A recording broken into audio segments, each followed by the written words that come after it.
Hi hello my dear friends. எங்களுடைய sunlight walking இனி நாங்கள் முடிச்சிட்டோம் பர்ஃபெக்டாக. ஆக்சுவலாக பார்த்தீங்கன்னா எனக்கு ரொம்ப நாளாக ஒரு டவுட்டு. இந்த டவுட்டை கிளியர் பண்ணுறவங்களுக்கு ஒரு தக்க சன்மானம் வழங்கப்படும்.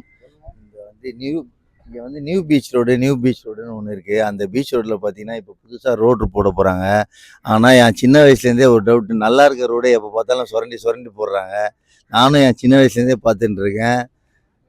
நல்லா இருக்க ரோடையே சுரண்டி சுரண்டி திரும்ப திரும்ப போடுறாங்க. இல்லைங்க, நல்லா இல்லாத ரோடெல்லாம் போடவே மாட்டாங்க.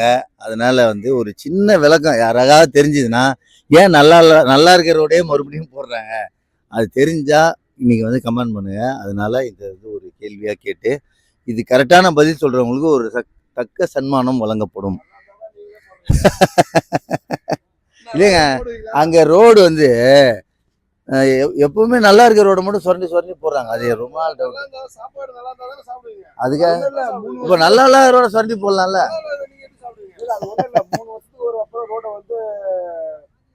இல்ல, எவ்வளவு டேமேஜ் ஆன ரோட்ல. ஓகே, அப்புறம் வேற யாராவது ஏதாவது பேச விரும்புறீங்களா? நல்லா இல்லாத சாப்பாடு யாரு தாங்க சாப்பிடுவாங்க?